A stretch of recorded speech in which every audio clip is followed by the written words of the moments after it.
Good evening and welcome to this month's Talking Tactics. I'm David Polikoff with Sam. All the boys are back together. Sam, RJ, we're all here, man. We're excited. I think we just talked for the last half hour and said, well, maybe we should record this shit. So here we are. Guys, welcome to the show. Welcome back, RJ. Good to be back. Sorry I missed you guys last month. I had had to go take my wife to get a new vehicle. And what'd she end up getting? Kia Sorento. Okay. That's pretty nice. Nice vehicle. What color? Yeah. Dude, those Kias are like she got built white out these days. Yeah. Yeah, it's pretty legit. It does a lot. Dude, it does a lot of stuff like a fire truck. Like you turn your signal on, it lights up that side of the vehicle and like all that stuff, man. It's pretty cool. Yeah, that's cool. You should take it to Sam. He'll throw some lights on there for you. I don't think she's with all that. Got some right in his face. So tonight we're going to talk about multi-occupancy fires, garden apartments. We'll talk quite a bit about garden apartments. We'll dabble into a little bit of high-rise stuff. We've all had our experiences in high-rise. We're fortunate being in the Washington metro area. We've got quite a bit of high-rises and definitely a ton of garden apartments from World War II all the way up to the modern stuff. So yeah, I'm not going to ramble on. We'll talk a little bit about. Let's start a little bit about garden apartments, and Sam, I'll go with you only because I'm here and you're here, and so we'll start with you, Sam. So let's talk a little bit about garden apartments. Let's talk about some of the things that you've seen over your years, maybe even stuff that you've seen in Ocean City, and then some of the barriers that you've found, some learning experiences, and then some of the new stuff that's out there is kind of wacky. Yeah, no. Garden apartments. I remember early in my career. Well, I wasn't even on the job then. I was living there in Gaithersburg. It was like '93, and we ran over. Spiceberry was the arson job. I can't think of the street, but it was right off of the back end of Montgomery Village. Garden apartments, and we got there. It was a pretty good fire. We were taken up, so it was 8's tower, 28's pumper. Three person staffing on both, and we're racking. It's me, Jamie White, Steve Lohr, Andy Johnston, Mike Dudrow, and Dave Fiker. That's the 6 of us, and we're packing the last. And this is no kidding. We're packing the last little bit of hose on the pumper, and this lady's screaming and comes out. It's on fire again, and we look up, and it is pumping out of the gable. Basically the cockloft gable end. It had like a low pitch roof. I mean, blowing out of there. And that went to 2+ alarms, I think. I remember Jamie White and I running up the steps. I had my coat open, SCBA slung over one back, hose over the other. And we just started letting her eat, man. He was hooking and I was flowing for like 5 minutes by ourselves. Everybody had to split what had happened. And this is the point I'm making here with garden apartments. You have a lot of void spaces, a lot of soffit. The soffit from remember the ones we run them every once in a while, even still. Contractor in there sweating pipes. Yep. Plumbers. They leave. Yep. It boom gets in that, and you're chasing it, and that's exactly what happened here. It was a tough lesson. I learned it early in my career. We're checking these soffits and these void spaces. You got to get in everywhere and think about what they've done to garden apartments that they've updated. They put new roofs on them, rain roofs. Decorative stuff, retrofit, all that stuff, which adds another level of complexity to attacking these fires.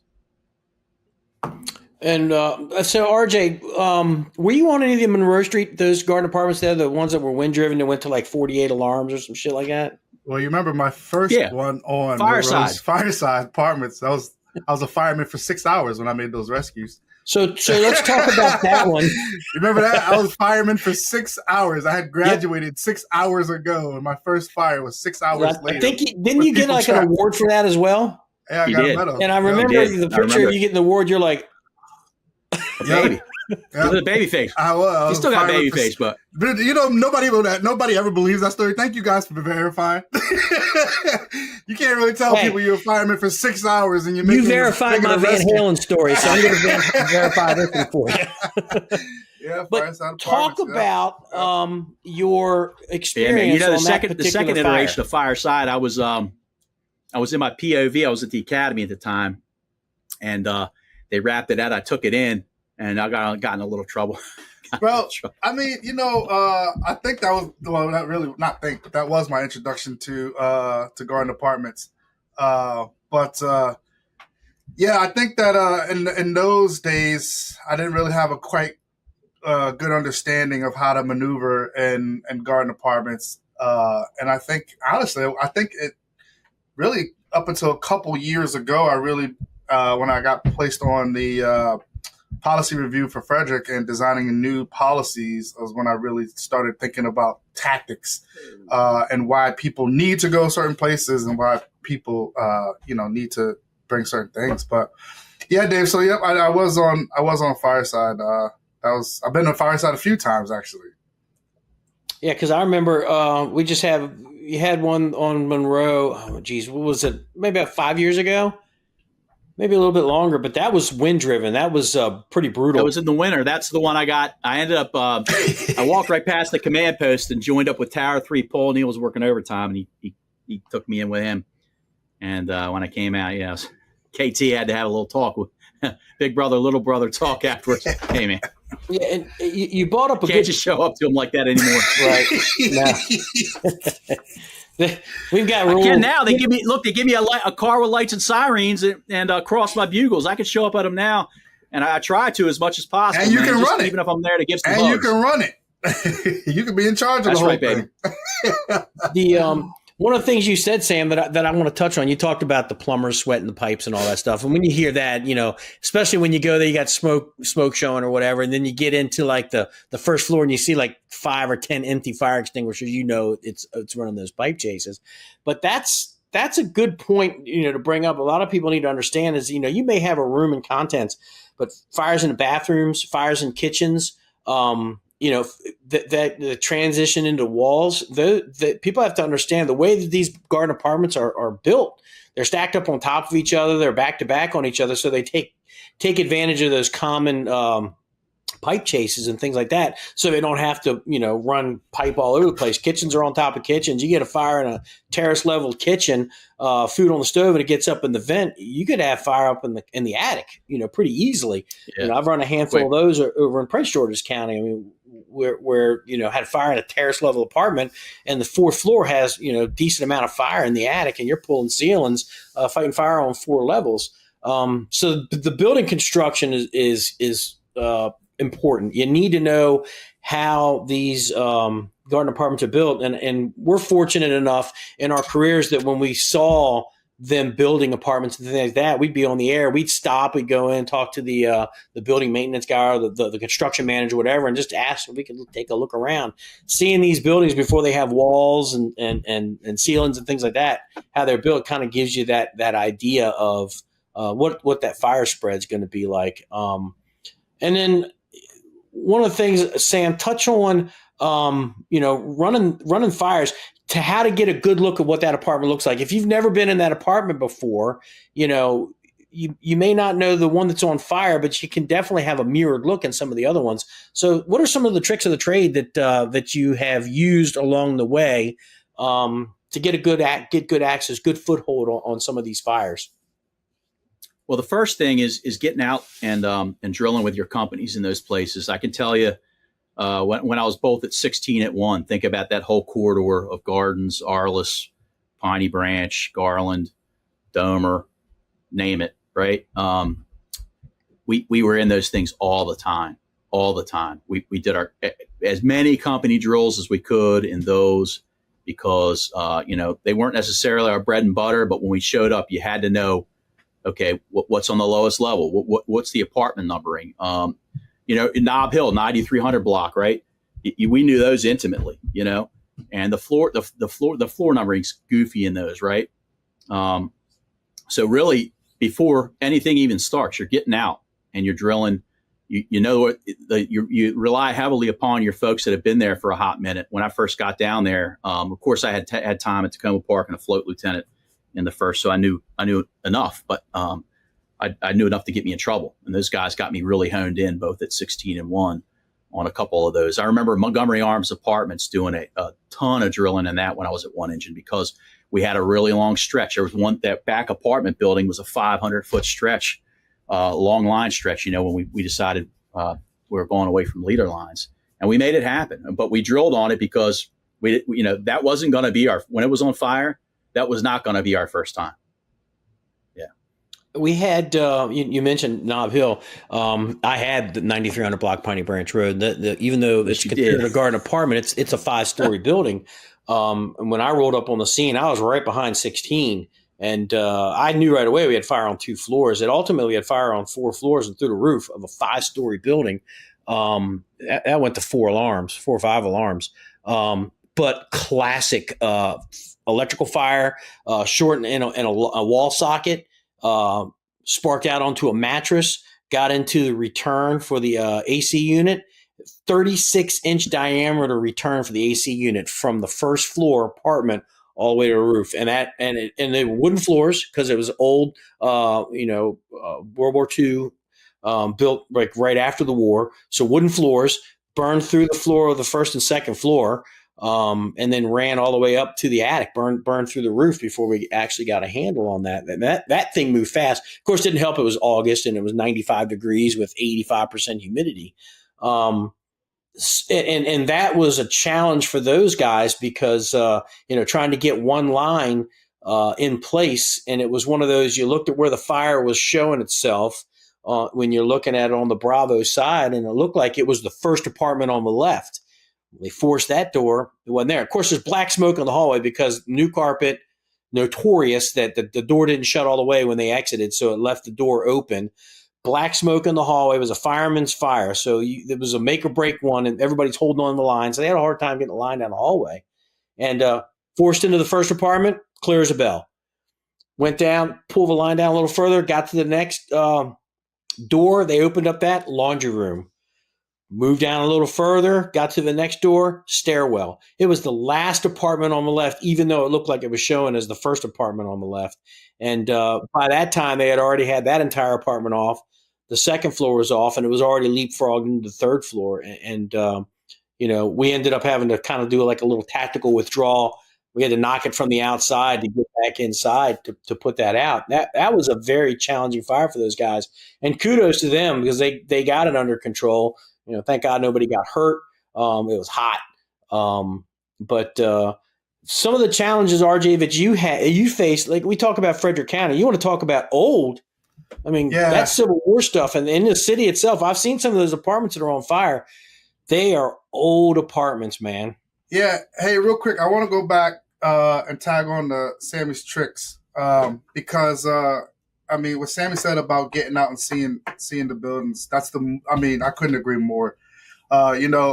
Just being reassigned back to Engine 1 as a lieutenant, I worked as a fireman, but, I was in a lot of those garden apartments as a guy riding an ambulance. And most of the times, you're in there for a few minutes and you're out, but you're not really getting intimate into looking at it and the features and everything like that. I couldn't agree more with Sammy. And now going back as a lieutenant, my guys, we are out every Saturday. We're out walking either garden apartments or commercial structures. But with our garden apartments, just being able to see a lot of the things that you wouldn't see if you were moving fast, right? And one of the things that I think about is planning on how you're going to navigate it. Back, I would say maybe 5-10 years ago, we weren't really doing 360s like that. We were just showing up, just shooting through front doors. And now that 360s is becoming a thing more, we got to get eyes on the rears, right? Even though it's a garden apartment, it's a large structure, we still got to get eyes on the rears. One of the things that we practice with my group a lot is determining where the line needs to go and me meeting up with them later so that I can get eyes on the rear.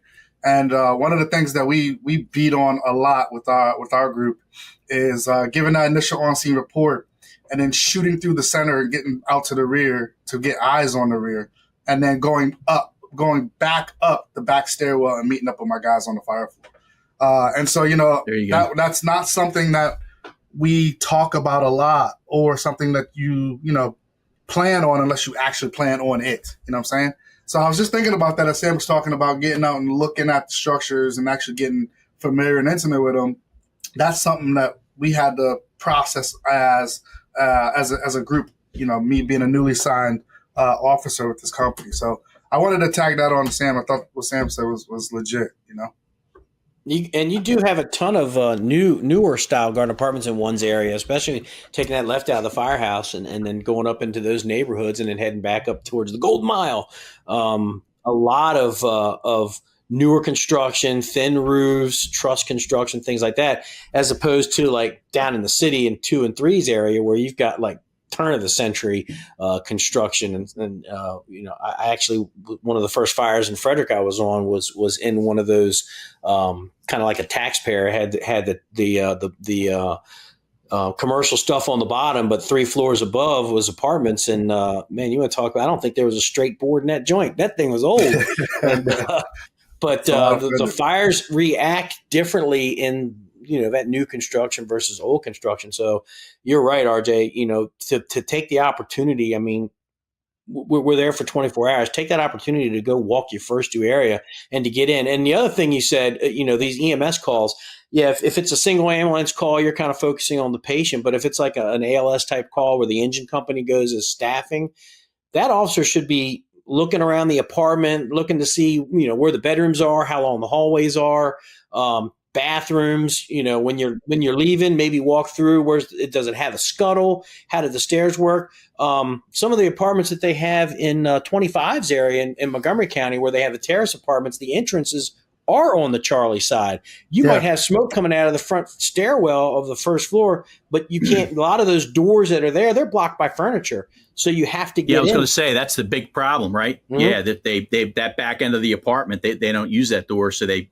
stack stuff there. And they had that one really challenging one where those guys were tried everything to force in, but there was like a sea of stuff behind that door. Yeah, I think they got the door open by maybe 4 or 5 inches. They were trying to get the line in there, and the crews that went to the rear, they're like, yeah, we got it. So tough luck, but just getting out there, walking your first due areas, seeing what these apartments are when they're not on fire, and recognizing that at 3 o'clock in the morning, this is what we're going to do.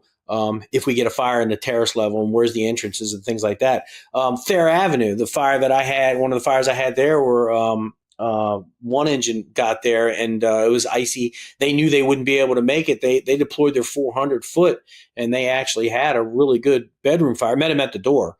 But Kittner was riding the seat of the engine and pulled that 400 right away. Went on the scene with nothing evident. And as soon as they got to the front door and opened it up, that black smoke come up. You could hear it in his voice. So let's change that to I've got smoke in the hallway. You got to work the fire. So it was, but it went smooth. And the fire that Christine Dietz had, what did you say? They trained for it, the one shift, the next shift. Go ahead. I buffed. I was one of the first ones I buffed as a chief. I was off going. Blinky had relieved me of Battalion 2, and I was in my POV, and they popped that out.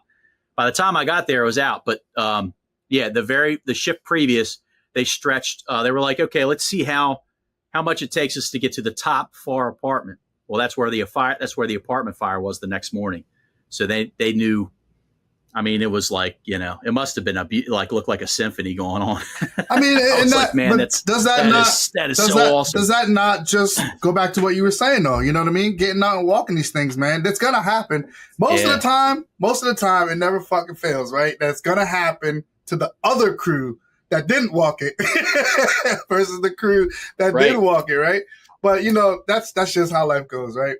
But man, I can't just stress enough, like getting out and walking these things, and then to that point, a lot of times when I'm running these calls, I'm always telling my chauffeur, like, hey man, this is where our plug is going to be. If we ever came back for a fire, this is where our plug's going to be. This is what it looks like the stretch is going to be. This is, one of those that has tricky entrances. We have Elmwood Terrace Apartments as a neighborhood. It's all garden apartments. It's a whole community that takes up 2 different blocks worth of garden apartments. And they have single letters and then double letters. And of all of those, and then in those 2 blocks, there are 2 buildings that have entrances that face just a completely different way, right? So those stretches are different stretches, right? You're going into the side door versus every one of them you're coming in through the front, And so you got to be able to plan for that. Right when when those calls come in, you got to be able to say, hey, we're going to deploy this play that we've already walked, and everybody knows how to move. Yeah. It's funny. When I came to Frederick, even though I've been in the fire service for a long time, the things that I learned, when we redid our policies, our incident command policies and our structural firefighting policies, like you had mentioned earlier, RJ, we really honed in on that 360. After the Laird report came out, really need to make sure that we're knocking those 360s out. We're getting a look at the rear, and then we're getting a look at the basements and where's the entrance. One of the things I learned was English basement. I think I can count on maybe one hand how many English basements I've seen in Montgomery County. One of them was the Quarry House, which is right up there. I think they actually had a fire in that. But they're so prevalent in downtown Frederick, and I didn't know what an English basement was. And when we looked at that, now you can't not see them. It's like you want to go buy a new car, and you're thinking about buying this car, and then that's the only car you see on the road until you finally buy one. Well, that's the way it is. You just see these English basements, and I didn't know them by name. I've worked in Frederick 20 years. So I didn't know them by name. RJ, explain to everybody what is an English basement, and then also explain what is the importance of not only recognizing that you have a basement, what kind, and what are we looking for in the basements? Yeah, so English basements are where you have a basement entrance that's on your alpha side that is below grade pretty much. And, we have a lot of brownstones where that's, very, very prevalent. I guess, for lack of better terms, if you picture like New York City, where they have a lot of those brownstones where the basement goes from the alpha side, and you approach the alpha side and you can go straight down a set of stairs. Downtown Frederick, Station 3 is there, Station 2's area has a lot of them. My area does not have a lot of them. Like I said, my area has a lot of apartment buildings.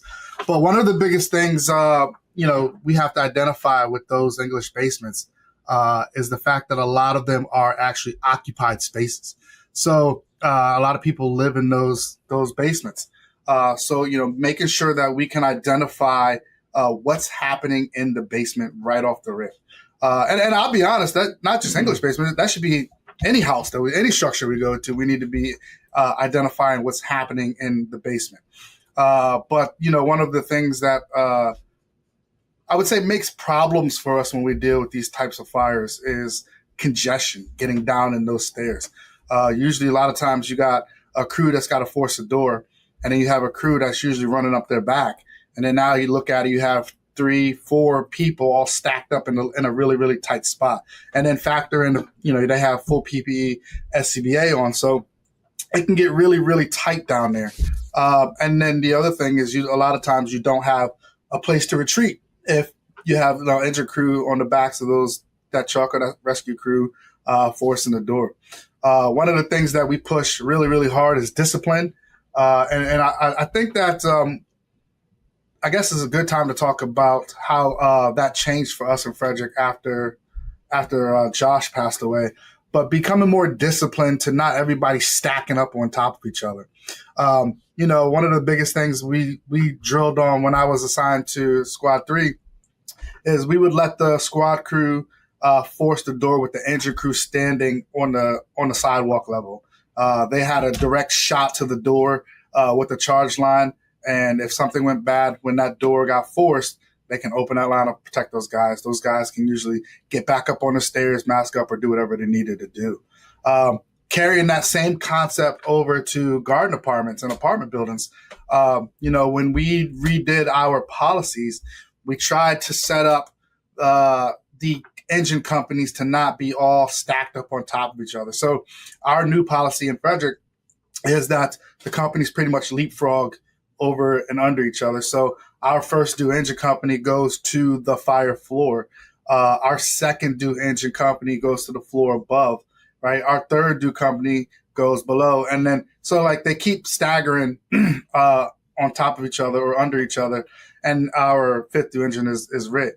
But, that keeps the space open. One of the biggest complaints we always had on garden apartments in both counties is we always had so many people in the common foyer, in the stairwell, and everybody's trying to get into one spot. In Frederick, what we figured out was we didn't need to have everybody in one spot, but we needed to get everybody to their spots. And now, I'll be honest with you, at first I was kind of a little skeptical about it, but it's kind of cool now that everybody has a set place to be. And no longer am I trying to beat Sam to his spot and is Dave trying to beat RJ to his spot, but I'm just trying to get past Sam so I can get to my spot. And Dave's just trying to get past RJ so he can get to his spot. And everybody's trying to get to their spots fast, but nobody's trying to take somebody else's spot. And I think that kind of is a good way to put that, kind of taking that whole concept of having the overcrowding on the English basement, converting that over to our concept of garden apartments and apartment buildings. You know what I'm saying? Yeah, and like you said about getting your eyes on the basement, especially in the garden apartments. You may have something showing on the floor above or whatever, but you really got to get your head in there to make sure that it didn't originate below you. So I'm going to go right to your wheelhouse real quick, RJ. When we talk about basements, especially the English basements, you mentioned how tight they are. When we do forcible entry with capital fire, we always throw in that whole very tight. And people kind of look at that. Some of them might look at it as like, you guys are crazy. We're not seeing this. How tight is it at the bottom of them stairs in the English basement trying to wield a set of irons? It's tight. It's very tight. And then you factor in, I was telling my guys the other day, I call an average person in the firefighter world, whether it's civilian or a firefighter, I call an average person 200, 225 pounds. That's an average person for me. Thank you for that, by the way. I appreciate that. Give or take, right? Give or take. I said average. Thank you for not saying 150. But when you factor in PPE, when you factor in the SCBA has become the game changer, right? So when you put in PPE, you put in the SCBA, now you're talking about two big snowmen in a tight spot. It becomes very hard. And this is the reason why we train the way we do, right? Where we force people to learn how to work over and under each other, move a tool over and under each other, and trying to just literally dance around each other in that space. A lot of times people don't really see the value of it in our training until they go back to their community and see what it's like. And to be honest with you, converting it back to garden apartments, we have the same problem in garden apartments. When you go inside of a garden apartment, not the ones that are to your left or to your right, but those ones that go deep down those hallways to your right or your left after you pass one or two, those walls run all the way down. And that door sits at the end of that wall. So now you talk about putting 2 or 3 guys and you put an engine company, back there. And again, if you don't have that discipline, people are not going further away. They're getting closer. So as you have those crews at the door, nobody's going to be hanging out at the back in the open foyer waiting for everything to get settled. People naturally are just going to get closer and closer and closer. So forcible entry becomes really, really hard. And again, depending on what your moves are, how you mask up at the door, or if you mask up prior to, I personally, not to get in that great debate, but I do what I can stand. So if I have nothing going on in that long hallway and I can get in there and get the door forced, I'll mask up after I get the door. If I can't stand to be in that hallway, I'll have my mask on. So, again, nobody's getting further away, they're getting closer. And that just becomes another challenge in itself when we're dealing with these tight spaces of forcible entry. And Sam, going to you as a battalion chief, when we move into that overhaul phase, this is always a pet peeve of mine. You want these guys to get in there. We got to get that place opened up. What is your philosophy on, that room where there was fire? How are we opening this joint up? What do you want? Well, we've got to check, we've got to check the whole thing. It's a fine dance if you think you have, the apartment of origin, it's incendiary in nature, might have a suspicious fire or something. You want to try to leave some evidence for the FMs to work with, but at the same time, we have to drop stuff. So, if it got up above us, we've got to drop the ceiling, drop the whole thing. The same thing, like we do with window dressings, like we dress the entire window. We're not just poking holes here and there. And you can do that and still preserve the scene relatively well for the arson investigators, but you've really got to be thorough about it, and you can't be cavalier about it. You absolutely cannot be cavalier about if you're not, again, that first big garden apartment fire I had, you know, at least one person was a little cavalier and didn't check something. And we ended up going back there and getting another 2 alarms of fire. So oh my God, that was so much fun, man.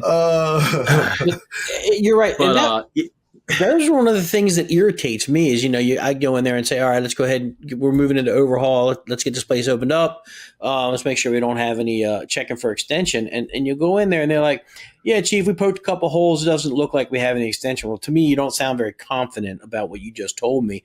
So I got to the point in my career when I was like, if they had a good room and contents fire and, we may have an idea of how it started or whatever. I tell them, I said, I want that room to look like a skeleton. I said, they're not going to save the drywall. They're going to pull the drywall out of there. But I want to make sure that I am not coming back at 2 hours later because the fire's always better the second time around. But, if you were in charge of it, you don't feel like it was better. It was a failure. And overhaul is important. Salvage is important. But, it's just like take the tools in and do complete overhaul. Don't be lazy and, take out what needs to be taken out. Use your best judgment. And we talk about making decisions and all that. You shouldn't have to have the chief making those decisions for you. Use your best judgment. I think a lot of that comes from newer officers. A lot of times newer officers are afraid to destroy, damage, that kind of thing. And I try to tell guys all the time, there's a level of actually doing your job where you're actually opening up stuff to investigate, and there's also a level of destruction, right?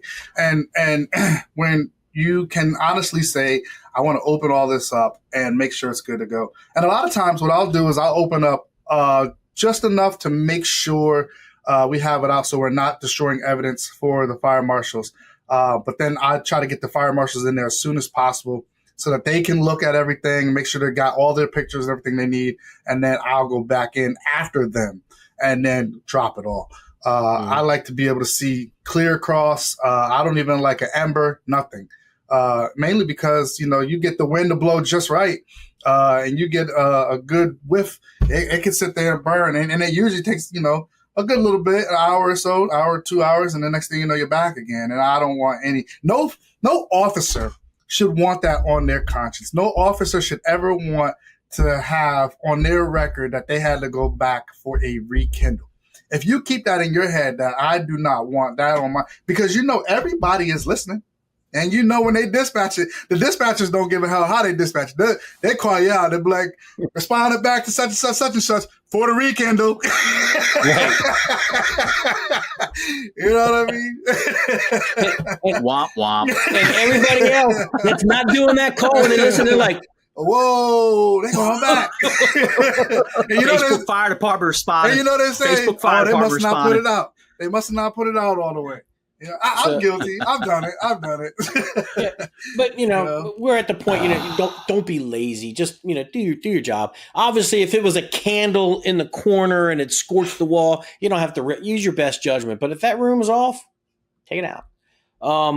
So I'm going to move on a little bit about high rise for the last part of this. And, we've all had our experiences in high rise. We were fortunate enough.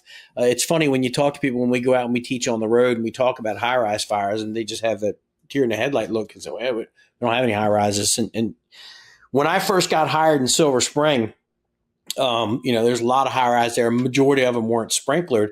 And I ran a handful of high rise fires in my first couple of years on the job. I just thought that was normal.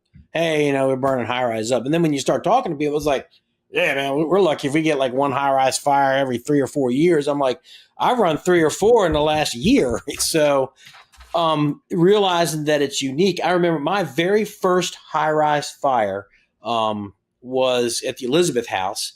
And it's an old folks, not necessarily retirement, but not even assisted living, but it's for, they say 55 and older, but everybody is in there is 80 or older. And I was with my lieutenant and I was riding the engine and got the standpipe pack up the stairwell, opened up, stairwell's charged with smoke, and we can hear people yell, somebody yelling at the end of the hallway. And, my Lieutenant Mickey said, go down there and find out what's going on. So I crawl down there and there's a woman, she's laying in the hallway in and out of her apartment. And one of the guys on the truck, Paul Nottingham, may he rest in peace, and Greg DeHaven came up behind me, and we grabbed her, and they kicked the door open to the apartment across the hall and tossed the woman in there, and Paul stayed with her. She was burnt. Ended up being one of those chairs that you push a button and it raises you up so you can get out of the chair. Well, it got stuck halfway up, and it was on fire, and she crawled out. So she was burnt up pretty bad. That was my first high-rise fire I was 18 years old. Made a rescue, and I thought, this is just what we do, on the job, never thought about it because I'm 18 years old.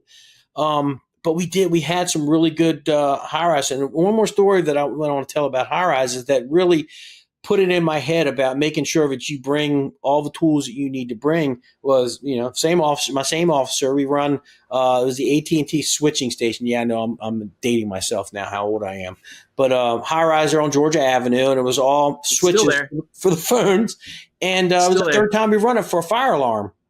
We get up, it said 6th floor. And I said, Mickey, you want me to bring the bag, the high rise bag? He said, nah, just bring your gear, SCBA, we'll go up, see what it is, probably bullshit. So we get up to the 6th floor, we open up the door, smoke comes rolling out, shut the door real quick. And I looked at Mickey, I'm like, uh-oh. He said, well, and it's like a teachable moment. There's a fire on the other side of the door. He said, Dave, let this be a lesson for you. Always bring your tools. He said, but we got our SCBA. Let's mask up. Let's stick our heads in the hallway and find out what it ended up being. Like a small box of trash was on fire. We pulled it out into the stairwell and stomped it out. We didn't have to call for the line or anything like that. The truck came up with a can. But that was a lesson for me that when you run these high-rise fires, I don't care, like Summit Hills, you run it 20 times a night, full SCBA, PPE, high-rise pack. If you're on the truck company, all your gear, forcible entry tools, the whole 9 yards, set your apparatus up. Every single call is a working fire till you say it's not. And that ingrained in my head to this day. I still tell that story. Don't get caught with your pants down because high-rise fires can be pretty dangerous. And one of the things you said, RJ, about, it's a call of, I look down the hallway on a garden apartment. Am I going to mask up before I get to the door or whatever? Well, like you said, it's a judgment call. And we teach and for high rise, you hook up on the floor or the floor below, you mask up, then you open the door and you don't stretch dry. You charge that line in the stairwell and then you pull it down. And as you move forward in your career, you recognize I can stretch dry because, the apartment's all the way at the end and there's like a haze of smoke down there. I can stretch dry, get that line in place pretty quick, the door's in check, and then I can charge the line before I go in. Like you said, RJ, that's a judgment call for an experienced officer as you move forward. So you don't always have to charge that line in the hallway if you open the door and it's clear. So I want to take it around the horn real quick, Sam. Some high-rise stories. You did your time in the 4th as well as the first of lots of high-rises. And 3rd. Yeah. And 3rd. I'm sorry, and 3rd. Sam been catching them. Never had an actual working fire at the Washingtonian, but we had a confined oven fire that got out a little bit one time. That was as close as I got with the Washingtonian. And I was like, we were running that, and it was obvious we had something going on up there. I'm like, man, everything's buttoned up. We're not messing around. I think it's pretty much almost safe to say, like every battalion has some high rises in Montgomery, right? Except for like the 2nd battalion and 5th. The scariest. Remember, the scariest ones are the unsprinkled residential high rises. No fire protection. Those are the ones that the whole what keeps you up at night thing. They definitely do. But I guess probably the most. I never had a decent, legit high rise fire where I was the first engine company, first truck, second engine. It was the Waterford Apartments. I buffed that from one engine because there wasn't any room on the pumper for me to hop on. A rookie was his first day counting as non-staffing. So I took a utility and got there. Obviously, most of that fire was out. But remember, that was the one where people were scaling the balconies to get away from it. Early in the morning, first company went to the wrong floor. It was a lot of confusion. It took a while to get a handle on that fire. And I remember going up, and we went up there and hooked. And it was one of those where there was nothing left. I mean, it had burnt. That one apartment had burnt for so long. It incinerated it. And again, you think about as treating high rises as compartment fires. It's a good thing that building is designed where those high rises are designed where an apartment is it's kind of compartmentalized. And if you can control it from there, you're good. But if it gets out, as you very well know, especially if that door is open into the hallway, all bets are off. 8750, I buffed from home, I think. So obviously I got there, it was all out. But remember how hellish that was. Those guys are making it down the hallway and people are climbing over them, trying to rip their masks off, that kind of stuff, because the door was left open. So that was a sketchy one. So I've definitely been on some decent ones, but I never had that one where we got up to the floor and it's like, okay, it's definitely decent guard apartments. That Dave, we were on a good one, the 9200 block of New Hampshire, which was not to get off of high rises, but think about compartment fires, and that was the real deal. And that the entire hallway on that thing, then that entire floor was it was heading that way. Right. Had to fight your way to get up rescues, burns. Obviously I made a trip to the burn center. That's, I made a trip to the burn center for the other guy that was at the burn center because he kicked the door open on that fourth floor, and his legs were on fire. I guess the carpet had melted pretty good on him. He was my burn center buddy. Oh yeah, I remember coming down to see Sam for that. Mm-hmm. Yeah, Sam's man. always getting themselves in predicaments. Not anymore. Support services, baby. I'm in the rear with the gear, man. I got 2 speeding tickets for that joint, man. I'm counting lights, sirens, and tires, man. I got 2 speeding tickets hauling down there to go down there for Sam. I think I met the world, man. You guys coming down. It did. I have been blessed because I think I've had some really good high-rise fires in my career. The best one that I ever ran. Tell the world building story. Yeah, I was going to say the best one I ever ran was literally attached to the firehouse, the world building. And, this is an insane story. I think I was driving the engine that day, but back then the Silver Spring had their own water supply policy for high rises, and we run 4 engines on a box. The first 2 engines on a high rise ditch the unit. They parked out of the way. The whole crew goes inside. The 3rd and 4th do reverse lay from the connections to the hydrants on the Charlie side and the Alpha side, continuous water supply. So it's like 2 o'clock, 3 o'clock in the morning, and one of the career guys comes in. I guess he was out partying. He was working the next day, so he was just going to sleep at the firehouse. And he comes in and starts screaming up the pole hole. Scared the shit out of me, because it's like middle of the night. Next thing you hear somebody like a banshee screaming up the pole hole, screaming the world building's on fire. And so we come down the pole and everything, and he's on the red line, and nobody's answering. And he's like, they won't pick up. The world building's on fire. And so we get in the unit, and we open up the bay doors to the front of one engine, and I kind of peek around the corner, and I'm like, I turned to John Bentley, who was riding the seat. I said, bro, you got I don't know what floor it's on, but fire is showing from the Bravo and Charlie side. It is on fire. And it ended up being on the 7th floor. And they had a radio station. It was 24 hours with a DJ. They played elevator music. And that dude was trapped up there. He ended up getting out. He was on the 10th floor. But this was one of those fires where it was a scissor staircase. So every other floor we were jumping up. We finally got to the fire floor. Wheaton Rescue Squad was there. Forcible was on the 7th floor. I mean, it was black smoke. I mean, just filled up. And I'm like, shut the door. Masked up. And we literally 2 hand lines side by side going down the hallway to the Charlie side, constantly flowed. We flowed water for 10 minutes to get a handle on this fire. And we were down the hallway side by side with Engine 191's crew and Engine 11's crew until we got to the Charlie side. We opened up the back door, and it was like daytime. That entire Charlie side of the 7th floor was on fire. Like I said, we were standing up, flowing water for 10 minutes, just steadily flowing water. Probably one of the best high-rise fires I ever ran. And just the amount of fire was ridiculous. And then one of the scariest ones that I was ever part of was at the Willoughby in Six's area. And it was an A-shift fire, and we were coming in to relieve them. They had fire on the 15th floor, and the entire apartment was on fire, front to back, both bedrooms, living room, kitchen, the whole 9 yards. They went in, they put a hell of a knock on it. couldn't see their hand in front of their face. Once the smoke cleared, they had windows on the backside of this apartment that went from floor to ceiling, from the floor level all the way to the ceiling. Well, that window had burned out, and the officer that went in was searching, and he felt over the edge, thought that didn't know what it was.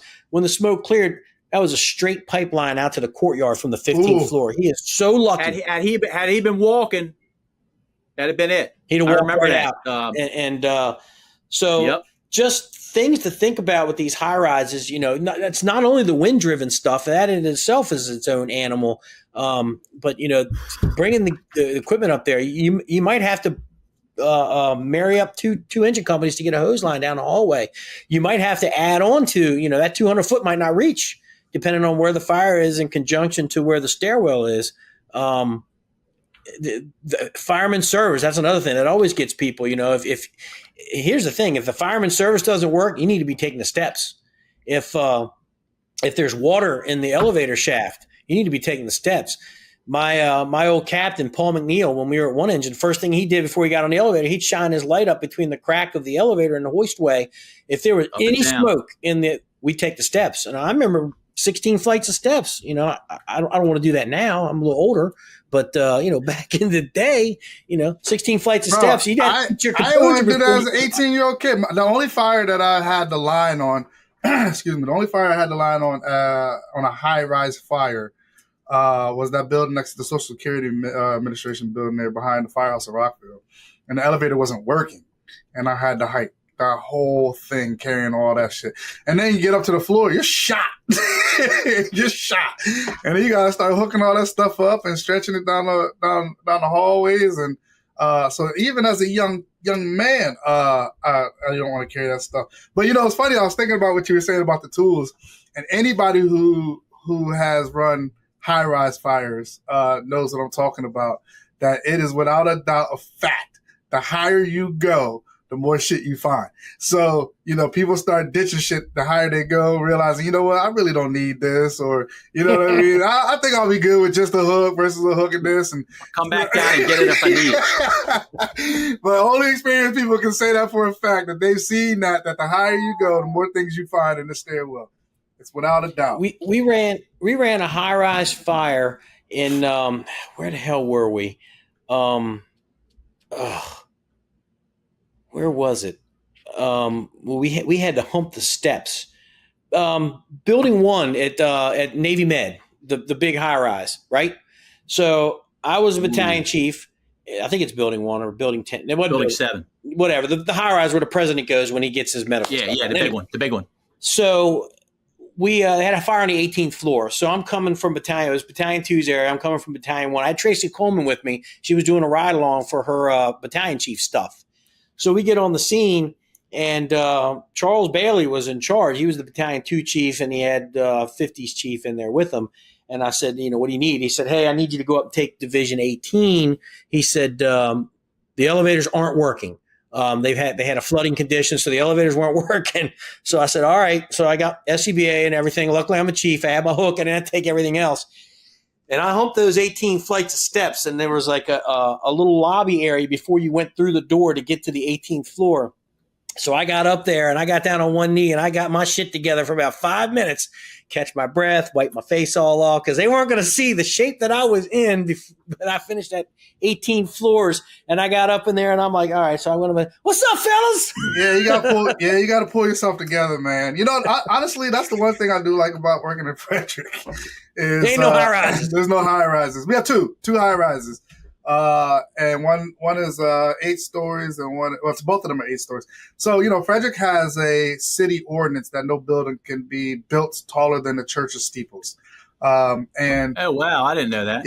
Yep. So there's five church, 5 iconic churches in Frederick, and they call it clustered spires when certain areas of Frederick you can see all 5 steeples, but they don't want buildings to block out their iconic skyline.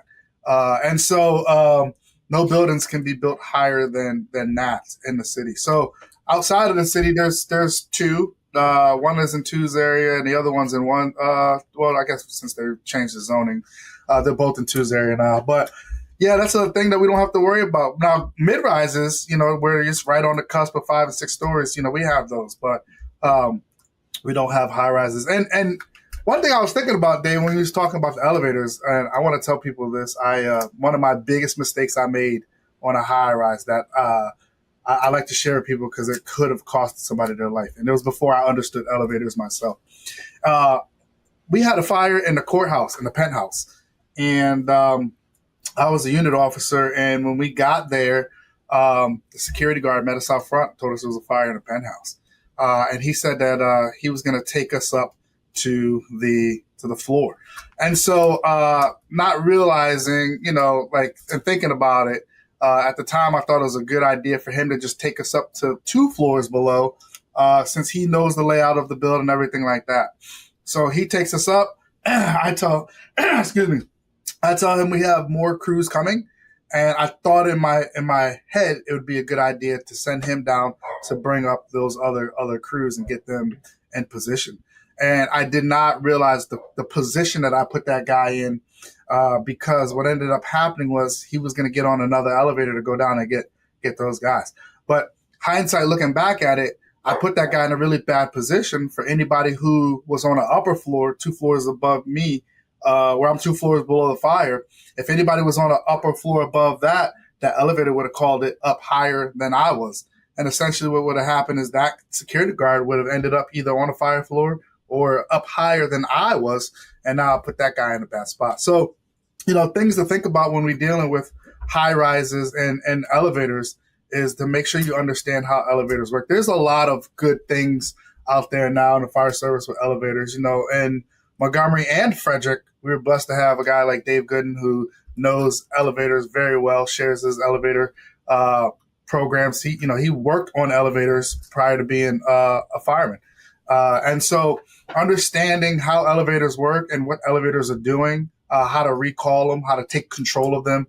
When I worked part-time at Rescue One, anytime we ran a box down in downtown Bethesda, I was always trying to jump on with 6 before they get up, so you can get on with them and get up there. But I think just, telling people who are listening to make sure you understand and have, this may not be the best time wise, and maybe we should have a guy on that does elevators and talk about elevators. Maybe that'd be a good idea. Hey, look, Dave Gooding retired, but Comproni, I don't know where he is. I think he's still at 19A. He's an elevator guy. Yeah. I think he still works at part-time. I think he's pretty squared away. That'll be good because, there's a lot to the elevator world, more than I know myself. I think that when it comes to elevators, I have a good grasp on it to keep myself safe and my crew safe and to be able to get to and from where I need to be and where people need to be. But that elevator world is bigger than I could ever explain to anybody listening. And so I think to Dave's point, just making sure people understand elevators and how they work and how to gain control of them for you and your crew and others coming, so you don't find yourself in a situation like I had. We had the fire, Sam. This was probably before you and I were hired in Montgomery County, where that's not security, but the building maintenance guy took the crews up, said took them right up to the fire floor, and that door opened up, and fire 26, shot right in. Hell of smoke and heat, and those guys dropped down a knee, put their face pieces on. But obviously the maintenance worker, he didn't have no face piece. He ended up dying in the elevator. Yeah. Got the doors shut. I think some guys got some burns on their arms trying to get the doors to shut. And so to RJ's point, you're going to always have those building maintenance guys. They're going to want to help you. Say, appreciate it. We're going to take the elevator up with fireman service. And, stay down here and direct the crews to where the elevators are, things like that, or give us a quick schematic of where it is. We get off, which direction we're going to go. Get that information. Fireman service is another thing. When you get the keys, there's usually in the Knox box, there may be only 1 or 2 sets of keys. And remember, if you want help on that fire, you got to get those elevators back down to them.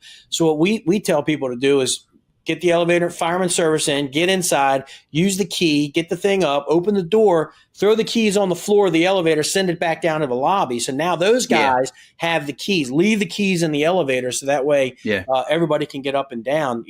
When you end up getting up to the top floor and you lock the elevator off, them guys are going to be mad as hell because you're going to make them take them stairs up, and then they ain't going to be no good.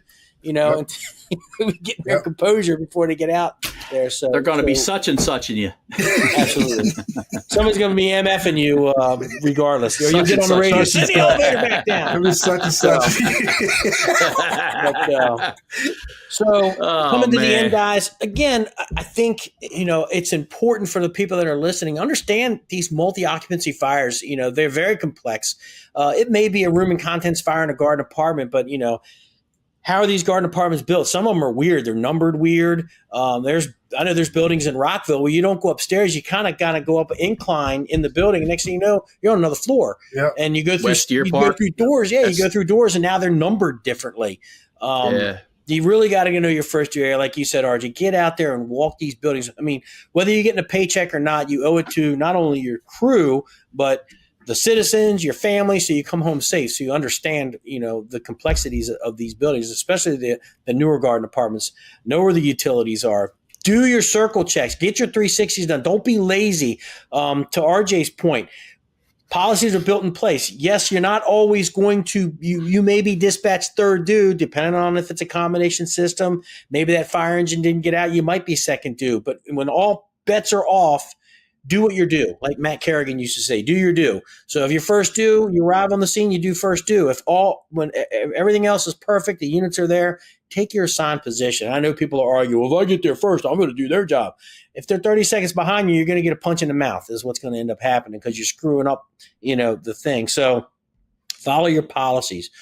Do what you're supposed to do. Don't worry about getting beat in so you're not going to do your 360 or you're not going to give a full report or whatever. Or the Charlie side probably looks okay. Or, the Delta side probably looks okay. You got to get your eyes on it. So do your full 360. Give that good on-scene report. And when it comes to high rises, man, take all your equipment with you. Like RJ said, it ain't like you're climbing Mount Everest where you start seeing people peeling shit off and then you got dead bodies as you're going higher and higher. You want a Halligan bar, you probably pick one up on the way up. But take your tools, take the tools that you need to do the job because it's the worst thing in the world. It's like, well, I really need a hook, and nobody bought a hook up, and we're on the 17th floor. But with that said, we'll go around the horn. Sam, some parting words. Yeah, just I can't reiterate it enough, and I think most people do that these days. The internet can be a scary place, but it's certainly it clues other folks on that maybe aren't doing it already. That it's a good idea to get out there and do real good pre-plans. I think that's pretty much a common thing these days. But what's not common is not making excuses. We got this or this. Get fitted in. What I used to try to do is, especially at one engine, because we didn't have time. We were busy doing it. Well, busy running the wheels off that thing. We'd have short drills. I'd be like, listen, I'm not trying to beat you to death. Okay. I'm going to make this drill 30 to 45 minutes. If we get done and we don't have to take in a run, we'll repeat it or we'll do something different. But the primary focus of this drill today is this evolution, and it's short. I need it short because it's busy. You're still getting in there. You're still getting the quality. You're just not. You have to be realistic about the expectations the department has for you, depending on where you work. Being busy, it's a lot going on, and the American Fire Service, we're really redoubling our effort for the community engagement piece, right? So that takes up part of our day. So you got to fit it in. Fit it in. Don't make any excuses. RJ, some nuggets of wisdom. Read the people. A lot of times, I think I got a good grasp of not moving so fast that I can't see what people are doing and how they're coming out. You can tell when you're running a fire alarm into a garden apartment or into a high rise, especially garden apartments where they don't have so far to travel to get down and out. You can tell when people are coming out like this is another alarm, or you can tell when people are coming out like some shit's on fire. And so, I try to, as a unit officer, try not to move so fast that I'm missing these little cues. And to be honest with you, one thing that I would like to tell people, we try to drill this in our recruits at the academy. Don't forget that sometimes people do know more than you, right? So sometimes a civilian, sometimes a maintenance man can, get you straight, get you, into position and kind of give you the layout of the building more than you know. Again, try to be careful with that. You don't want to put somebody in a bad spot. But if you can pull up if you can see people are hustling out of the building faster than what they normally do for alarm bells, and somebody's trying to tell you something, take a second to just hear them out. They might be able to get you a good apartment number. They might be able to tell you what floor it's happening on, and that can get you in position a lot faster than trying to hop floors and try to figure it out, or forcing multiple doors that you don't really need to force before you actually get to the one. So that's my parting advice. Read the people, read the area, and don't be so to thinking that you have it all figured out when sometimes people can actually help you with it. Complacency kill. All right, fellas, another great show. Thanks for all you listening to Talkin Tactics. If you got any, are you going to leave it? What's your parting word, Dave? You do this every month. That is my parting words. My parting words are, you guys that are listening to this, if you got any questions for Sam, myself, or RJ, leave them below. We'll answer anything. You can reach us on most social media. We're there. But other than that, guys. Except for me. I'm not on. I'm about to kill Instagram. Follow me. Follow my ruminations on Gene in the Wild, my wife's account that accounts. Most recent one is me doing the dance on that lit floor at Chuck E. Cheese the other day. Gene in the Wild. Yeah, those are funny. Gene in the Wild, man. It's got to go viral. She's about to have her thing blow up. Now you got the whole fire service world going to Gene in the Wild. That's hilarious, man. I know what I got. Yeah. And they're going to be like, hey, send us a picture of yourself. Gene in the Wild. They are great, though. They are great. And the commentary that goes with it is great. Her commentary is fantastic, man. Her David Attenborough's better than David Attenborough. Yeah. Her page is going to blow up. Her page is going to blow up now, old Gene in the Wild. I hope so, man. Gene in the Wild. That's right. All right, fellas. Thanks a lot. And till next month. See ya. See you guys.